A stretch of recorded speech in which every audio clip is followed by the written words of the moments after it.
어떤 한 남자가 있었는데 굉장히 많은 연봉을 받는 그런 사람이었다고 합니다. 투자의 귀재라고 불리울 정도로 아주 돈을 많이 벌게 해주는, 연봉을 많이 받는 아주 대단한 사람이었어요. 사랑하는 아내를 만나서 돈도 많이 벌고 자식도 낳고 그렇게 살고 있었습니다. 그런데 어느 날 너무 힘든 거예요. 왜냐하면 쉴 틈이 없기 때문에. 돈은 굉장히 많이 버는데 1년에 몇십억씩 버는데, 근데 너무 힘들었습니다. 몇십억씩 벌어대니까 여러분들 부러우세요? 갑자기 막 이러세요. 이 사람은 돈은 많이 벌었지만 몸도 마음도 너무나 지쳐서 병원에 갔더니 이렇게 계속 무리하다가는 죽을지도 모릅니다. 좀 쉬십시오, 이렇게 말을 해요. 그래서 어쩔 수 없이 휴가를 얻어서 조용한 섬에 가서 쉬고 있었습니다. 근데 아침에 일어나서 이렇게 보니까 간만에 느끼는 한가로움에 너무나 좋은 거예요. 얼마나 아름답습니까? 바다가 펼쳐져 있고 갈매기들이 끼룩끼룩 날아다니고, 그리고 바다에 내음이 있죠. 너무 좋은 거예요. 그래서 여유롭게 이렇게 있는데, 그래도 오전에 좀 쉬었으니까 오후에는 일 좀 해볼까 하면서 이제 전화기를 꺼내놓고 컴퓨터를 켜놓고 또 일을 했다고 합니다. 근데 눈앞에 보니까 이제 어부들이 일을 하고 있는 걸 보는 거예요.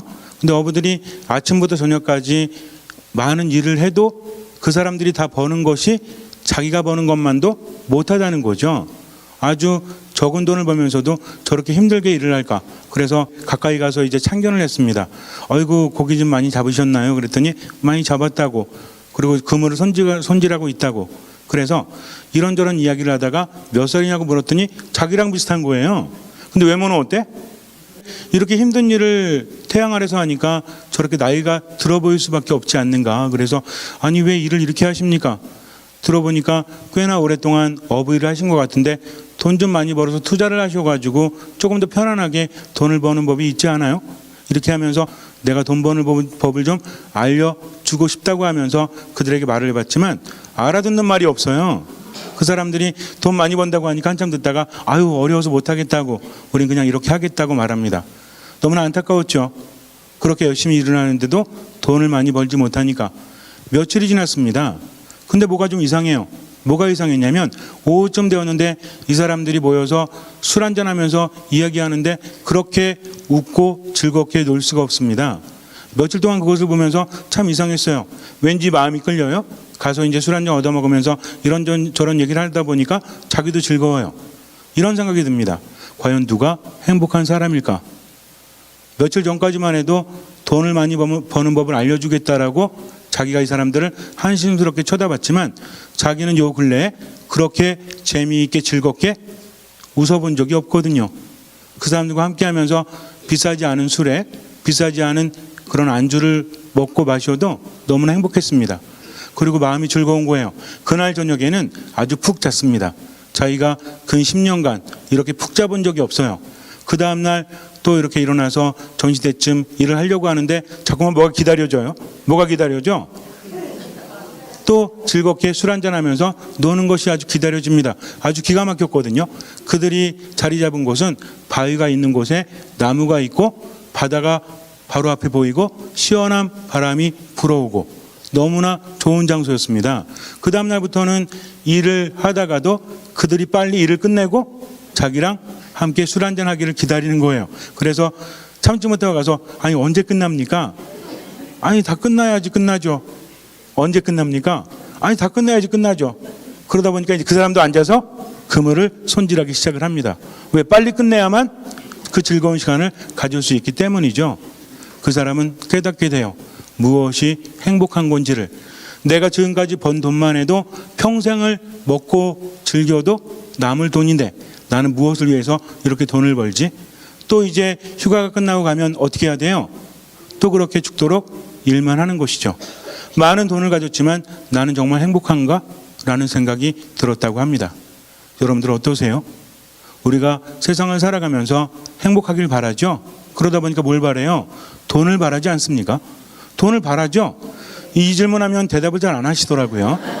돈 필요 없으세요? 돈 필요하잖아요. 근데 내가 필요하기 때문에 돈을 청합니까? 아니면 돈이 좋기 때문에 돈을 청합니까? 물론 필요하기 때문에 돈을 청하기도 하지만 어느샌가 왜 돈이 필요한지도 모르고 돈을 모으려고 하지 않습니까? 무엇이든 마찬가지라는 거죠. 인생을 살아가면서 우리가 배워야 될 것은 아침이 되면 또 저녁이 오죠. 저녁이 되면 해가 사라지죠. 그 다음날 또 어때요? 해가 뜨지 않습니까? 해가 떴다가 해가 졌다가 해가 떴다가 해가 지는 것은 과연 무엇을 의미할까요? 지금이 낮이라 해서 밤이 안 오지 않아요. 지금이 밤이라 해서 낮이 안 오지 않습니다. 그런데 우리는 마치 영원히 살아갈 것처럼 뭔가를 추구하고 있지만 왜 추구하는지를 다시 한번 생각해 보자는 거죠.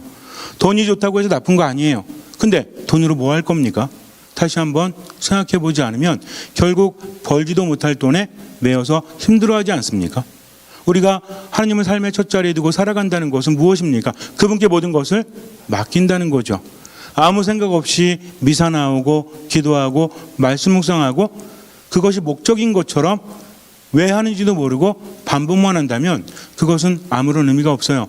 하느님을 삶의 첫 자리에 두라고 하니까 괜히 부담스럽다면 뭔가 잘못 알고 있기 때문입니다.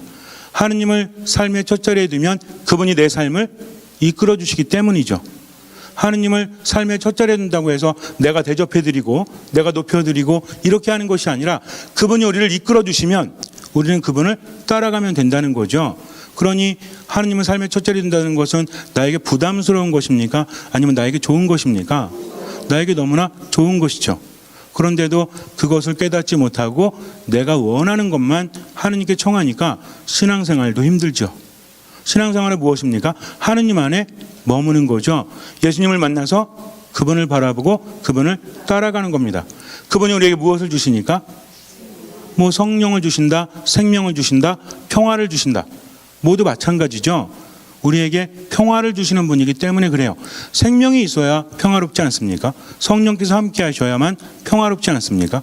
아무리 돈이 많고 이룬 것이 많다고 할지라도 평화를 잃어버리는 순간부터 그 사람은 힘들 수밖에 없어요. 우리 왜 힘들죠? 정말 때로는 이런 생각을 해요. 돈이 없어서 힘들어요? 아니면 돈에 대한 고민을 하기 때문에 힘들어요? 물론 돈이 없으니까 돈에 대한 고민을 하겠지만 어쩌면요, 막연하게 정말 돈이 없어서라기보다는 그러한 고민 때문에 힘들고 괴롭지 않아요?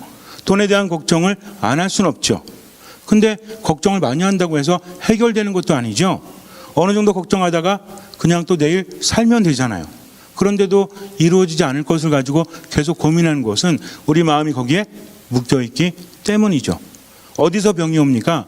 돈이 많이 없으니까 병이 와요? 아니면 돈이 없음에 대해서 고민하니까 병이 와요? 그렇죠. 모든 것이 다 요즘 그러잖아요. 만병의 근원이 무엇이다? 스트레스다, 화다, 이런 말 하잖아요.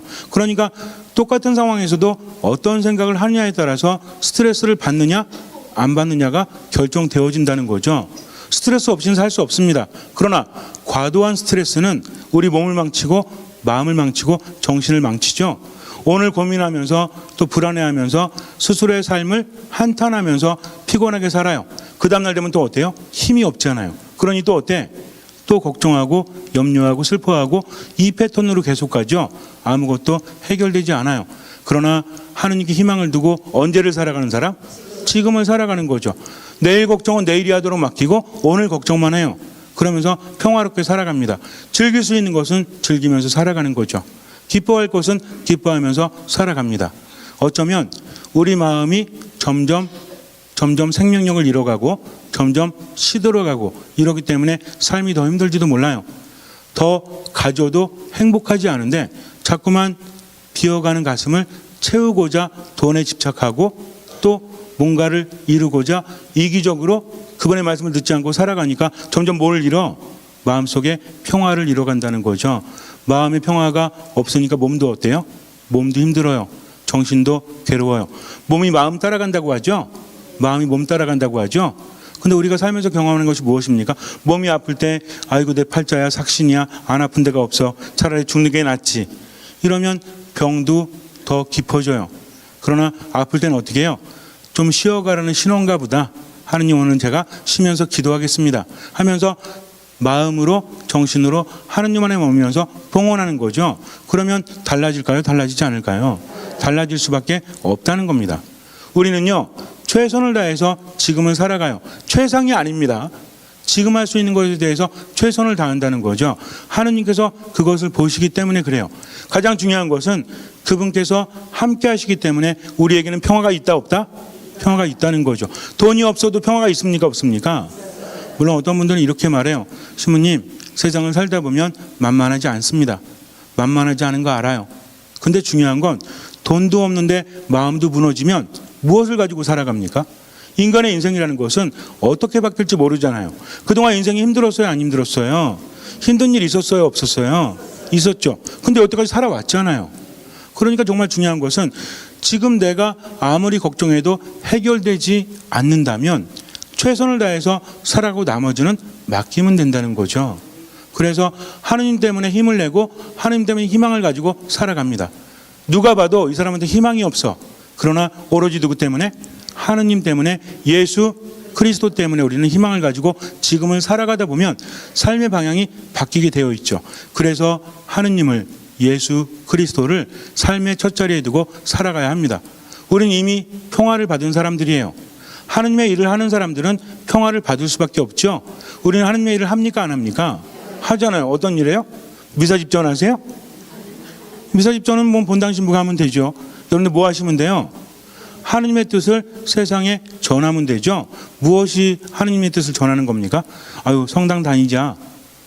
이거 하느님 뜻 전하는 거예요? 맞죠? 뭐 아니에요? 그럼 성경 누가 하는데? 직장에서 사장님이 부하 직원들한테 내가 천주교 신자인데 여러분 천주교 다녔으면 좋겠어요? 이러면 돼요, 안 돼요? 이건 조금 생각해 봐야 되죠. 그죠? 왜냐면 내가 사장이기 때문에 아무리 부담 없이 들으라고 해도 그거 있잖아요. 사장님이 직원들이랑 같이 가서 오늘 내가 쏠게 가자. 그리고 마음껏 먹어. 난 짜장. 이러면은 어떻게 해요? 만약에 거기서 저는 탕수육이요. 이러면은 눈치 보여요, 안 보여요? 눈치 보이잖아요. 그죠?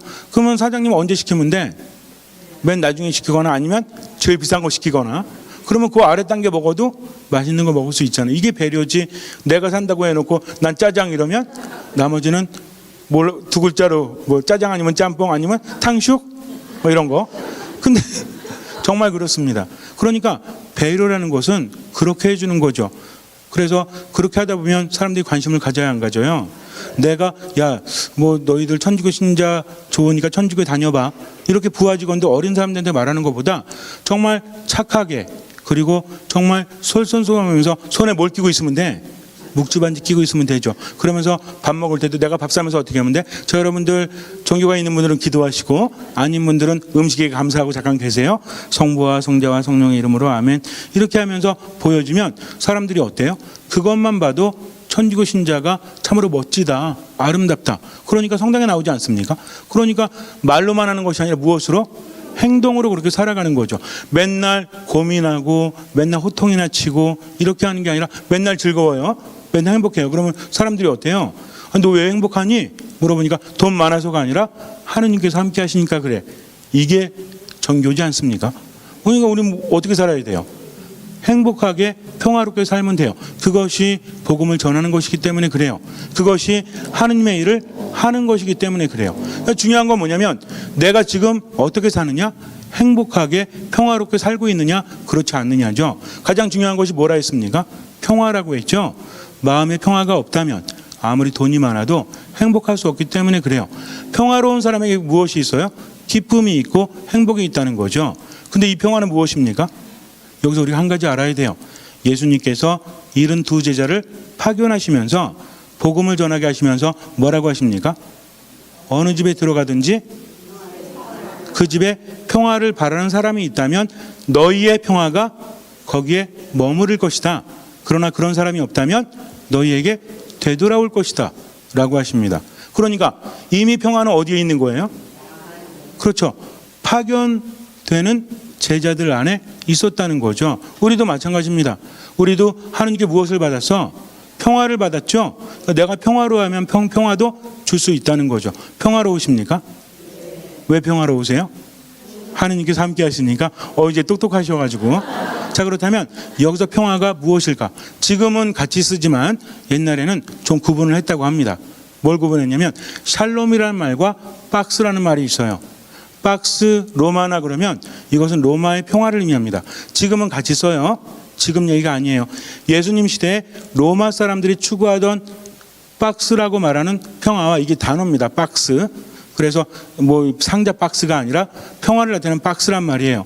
그리고 또 무슨 말이 있어요? 우리가 알고 있는 히브리어로 샬롬이 있죠. 샬롬. 샬롬, 박스 둘 다 쓴다고 했죠. 옛날엔 구분이 되었다고 합니다. 무슨 얘기냐면 로마 사람들은 돈이 많았죠.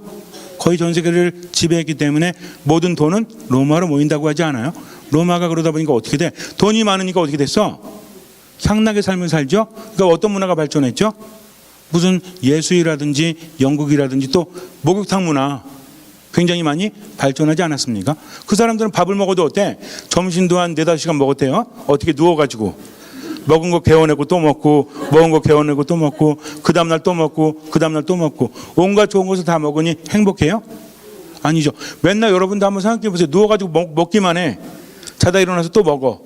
좀 걸어다니다가 또 먹어. 이건 어떻게 될 것 같아요? 아무리 맛있는 거 먹어도 소화도 안 되고 힘들걸요. 그리고 빨리 죽죠. 왜? 안 움직이기 때문에 그래요. 그냥 좋은 것만 그렇게 하니까. 정신적으로 얼마나 힘듭니까? 그러니까 뭔가 이상한 것을 추구하거나 이상한 약을 먹거나 그래서 또 어떻게 돼요? 또 빨리 죽죠. 그렇습니다. 그러나 이스라엘 사람들은 핍박을 받으면서도 몸을 움직이지 않으면 살아갈 수 없을 만큼 가난해도 그래도 어때요? 뭘 누려? 평화를 누린다는 거죠. 그러니까 박스라는 것은 뭐냐면 물질적으로 번영해서 사람들이 바라는 평화. 근데 샬롬은 뭐예요? 물질적으로 번영하진 않지만 내적인 평화, 영혼이 느끼는 평화, 그런 기쁨. 누가 주시는? 하느님께서 주시는 평화라는 거죠. 세상이 주는 평화와 내가 주는 평화는 성경을 많이 묵상하셨나 봐요. 그러니까 지금 제가 말씀드린 대로 구분한다면, 지금은 그렇지 않지만 제가 여러분께 설명한 대로 구분한다면 세상이 주는 평화는 뭐예요? 물질적인 평화, 박스, 로마나라는 거죠. 그러나 하느님께 주시는 평화는 무엇입니까? 샬롬이에요. 그분만이 아시는 겁니다. 때로는 몸이 피곤해요. 때로는 마음이 힘들어요. 그래도 하느님께서 함께 하시면 그분의 방식대로 우리에게 무엇을 주십니까? 샬롬, 평화를 주신다는 거죠. 근데 돈 많이 벌고 나만 그저 잘나고 내가 원하는 대로 모든 것이 얻어지고 이런 것은 이루어진다라고 할지라도 우리에게 내적인 평화를 주지 못하고 오히려 더 힘들게 만들 수도 있다는 거죠. 그것은 무엇입니까? 박스라고 말하는 그것이에요. 그러니까 정말 중요한 것은 주님께서 우리에게 주시는 평화는 그냥 먹고 놀고 편안하고 아무런 고통도 없고 이것이 아니라 내가 진심으로 느끼는 평화. 아시겠습니까? 여러분 한번 생각해 보세요. 휴일이 되었는데 아침에 오늘 피곤해. 오늘 그냥 자야 되겠어. 하루 종일 잤어요. 근데 오늘 좀 몸이 찌뿌둥해도 저기 도덕산 너무 얕고 좀 높은 데 없나요? 어디? 이 근처에? 우리가 모두 아는 산 어디 있죠? 북한산은 너무 험하고 관악산, 관악산 정도면 되겠네요. 관악산 한번 올라가야 되겠다 해서 가족끼리 밑에서 올라가서 올라갈 때 어때? 내가 미쳤나 봐. 이 쉬는 날 왜 왔지? 라고 초반엔 그렇죠. 근데 이제 몸이 좀 회복이 되고 중반 정도 올라가 땀이 나면 어때요? 힘들면서 몰입이 되죠. 그러다가 이제 꼭대기 가가지고 이제 가지고 온 사과나 배를 깎아 먹으면서 보니까 어때요? 참 잘 왔다. 몸도 이제 어때요? 확 깨어났죠? 마음도 즐겁죠? 정신도 즐겁죠? 어떤 것이 더 행복한 사람이에요? 그냥 피곤하니까 하루 종일 뒹굴뒹굴 잠자는 사람? 아니면 그 좀 힘들지만 그래도 산에 올라가가지고 꼭대기에서 평화를 맛보는 사람? 제가 적절한 예를 들었는지 모르겠지만 너무 피곤하면 자야죠. 그 얘기하는 게 아닙니다. 그렇다고 여러분들 집에서 이제 신부님이 그랬거든. 남편한테 휴일날 빈둥빈둥 자빠져 자면 이렇게 하시면 안 돼요. 저는 여러분들 이해를 좀 도와드리기 위해서 경험상의 어떤 얘기를 하는 겁니다. 아셨죠? 이게 바로 평화라는 거죠. 그러니까 그냥 쉬고 싶다, 나는 고통스럽고 싶지 않다 해서 편안하게 그렇게 사는 게 평화가 아니라 조금 힘들고 괴로워도 내 안에서 내적으로 느껴지는 평화가 몸에도 영향을 미친다는 거죠. 그러면 주님께 주시는 평화는 어떤 평화예요? 바로 좀 힘들고 고달프고 괴로워도 주님과 함께하면서 그분께로부터 받은 평화가 우리를 치유하고 우리에게 생명력을 넘치게 하는 거죠. 그러니까 돈 받지 않고 봉사해도 즐거워요, 안 즐거워요? 대가 없이 봉사해도 즐거워요, 안 즐거워요? 근데 자꾸만 이 내적인 평화가 사라지면 뭐를 바래? 뭔가 콩고물을 바라게 되죠. 그러면 그때부터 나는 하느님 안에 머물지 못하는 겁니다. 우리가 그런 평화를 지니고 있으면 어떤 일이 벌어지는지 알아요? 제자들이 평화를 지니고 나서 무엇을 합니까? 그들의 병을 고쳐주죠. 바로 이것입니다. 주님께서 주시는 평화는 다른 님도 갖게 한다는 거죠. 내가 다른 사람을 치유하고 다른 사람을 행복하게 하고 다른 사람에게 기쁨을 주고 이렇게 한다는 것은 결국 누가 행복하기 때문에? 내가 행복하고 내가 기쁘고 내 안에 평화가 있기 때문입니다. 우리는요, 돈 별로 없어도요, 우리는요, 별로 많이 배우지 못했어도요, 우린 별로 알려지지 않았어도요, 우리 행복하죠? 왜? 내 안에 무엇이 있기 때문에? 주님께 주신 평화가 있기 때문입니다. 그러니 그 평화를 유지하셔야죠. 어떻게 하시면 돼요? 잘 웃으면 돼요. 그리고 어떻게 하면 돼? 언제나 기뻐하면 돼요. 끊임없이 기도하면 돼요. 그리고 모든 것에 감사하면 돼요. 이 세 가지는 함께 갑니다. 그래서 주님께서 주신 평화가 안에 있는 사람은 우울할 틈이 없어. 조금 우울하다가도 어때요? 생명력이 넘쳐 흐르죠? 하느님께서 함께 하시니까. 그러다 보니까 살아가는 게 어때? 언제나 기뻐하는 사람이 돼요. 누구 때문에? 하느님 때문에, 예수 그리스도 때문에. 그리고 끊임없이 뭐 합니까? 아유 속상해 죽겠네 이러면서 한탄하는 것이 아니라 끊임없이 뭐 하는 사람? 기도하는 사람. 기도하니까 기도하는 사람 어떤 사람이죠? 말씀을 들으려고 하는 사람, 이런 사람이 되죠. 그러니까 모든 것에 대해서 의미를 깨달으니까 어때요? 하느님 감사합니다 그러죠. 아침에 나오다가 이렇게 돌불에 걸려가지고 자빠졌어요. 그럼 어때? 아 이런 제길. 그런데 갑자기 차가 확 지나갔어요. 내가 넘어지니까 차에 앉힌 거죠. 이런 경험 있지 않습니까? 우리가 살다 보면요, 다 이유가 있다니까. 물론 게으른 거 가지고 이유를 대면 안 되겠지만, 그래서 모든 것에 감사할 줄 아는 사람, 또 아니면 그런 일이 없다고 할지라도 돌부리에 걸렸네. 아니 내가 살다 보면 어쩌면 내가 준비하지 못하고 더 바라보지 못해서 걸리는 돌부리가 있어요, 없어요? 괜히 말 한마디 잘못했다가 아침에 농담 한번 했다가 저녁 때까지 싸우는 경우도 있죠. 왜 그래요? 나는 아무 생각 없이 돌부리에 걸려 넘어졌으니까 그러지 말고 어떻게 봐야 되겠다? 겸손하게 봐야 되겠다. 돌부리는 어디서 봐야 돼요? 이렇게 위에서 보면 보여요, 안 보여요? 밑에서 보면 보여요, 안 보여요? 이해가 잘 안 되시나? 돌부리 발견하면 누워보세요. 이렇게 봐보세요. 얼마나 크게 보이는지 몰라요. 그러니까 어떤 사람이 되어야 되겠다? 겸손한 사람이 되어야 되겠다 하면서 또 이것에 대해서 감사할 수 있죠. 그러니까 모든 것에 대해서 감사하는 것은 그것이 정말 감사할 일이기 때문이 아니라 그 안에서 감사함을 발견하는, 어디 안에 머무는 사람?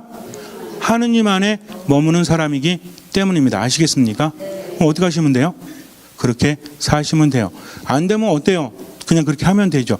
완벽하려고 하지 마세요. 우리 완벽한 사람 어디 있습니까? 저 여러분한테 맨날 웃으라고 하면서도 저는 맨날 웃을 것 같아요? 혼자? 누구의 눈으로 바라보느냐? 하느님의 눈으로 그분 안에서 바라보면 우리는 정말 평화로울 수밖에 없다. 힘들면 기도하세요. 그분께 의지하세요. 그리고 지금을 살아가세요. 그러면 주님의 평화가 그 안에 있습니다. 잠시 눈을 감으세요. 삶이 힘들고 괴로워도 미사 말씀 기도 안에 온전히 머무십시오. 아무것도 판단하지 말고 주님께 맡기세요. 그러면 주님의 평화가 내 안에서 나를 지켜줍니다. 나의 생명을 북돋아주고 나를 치유하십니다. 그러니 온전히 맡기고 하느님 안에 머물면서 지금 이 순간 베풀면서 살아가십시오. 여러분 안에 있는 하느님 무시하지 마세요. 여러분들 힘이 있는 사람이에요. 그러니 하느님 안에 머물면서 매 순간순간 감사하면서 듣는 마음으로 살아가십시오. 주님께서는 그 믿음을 보시고 우리 삶에 놀라운 기적을 일으켜 주실 것입니다.